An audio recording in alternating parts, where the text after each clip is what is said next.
Il est aujourd'hui nécessaire de développer une agriculture plus respectueuse de l'environnement et ainsi de réduire l'utilisation des pesticides.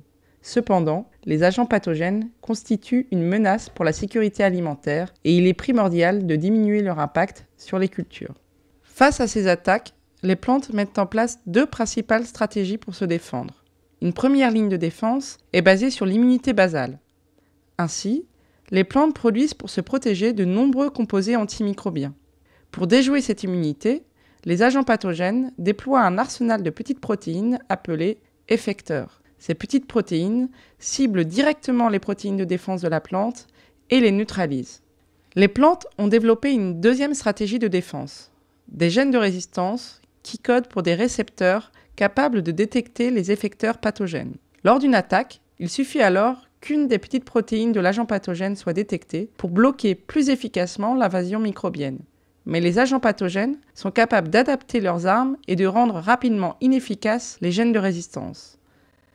Dans le sud-ouest de la Chine, les rizières du Huangjiang, inscrites au patrimoine mondial de l'UNESCO, s'étendent sur plus de 10 000 hectares. Or, dans cette région, où les agriculteurs n'utilisent pas de fongicides, le riz est étonnamment préservé des épidémies. Les chercheurs de l'INRA et du CIRAD, en collaboration avec une équipe chinoise, ont tenté de résoudre cette énigme. Ainsi, ils ont démontré qu'une des principales maladies du riz, causée par le champignon Magnaporté oryzée, est bien présente dans les parcelles, mais le niveau de maladie reste très faible. Deux types de variétés de riz sont co-cultivés dans ces rizières, du riz ordinaire et du riz glutineux utilisé pendant les fêtes.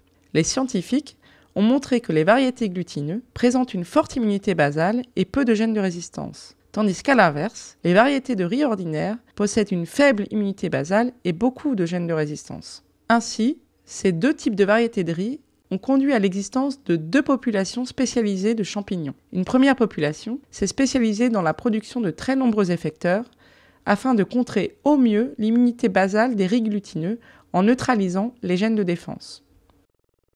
La deuxième population s'est spécialisée au contraire dans le camouflage en sécrétant un minimum d'effecteurs et ainsi en passant inaperçus auprès des récepteurs de l'immunité des riz ordinaires.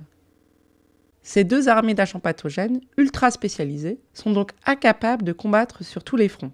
Même si localement quelques batailles sont perdues par les plantes, le champignon ne peut pas se disperser dans le paysage car il risque de rencontrer une plante avec une immunité pour laquelle il n'est pas adapté. Dans une parcelle, en alternant des rangs composés de chacune des deux variétés, les agriculteurs chinois ont reproduit ce système traditionnel en le rendant compatible avec une agriculture plus mécanisée.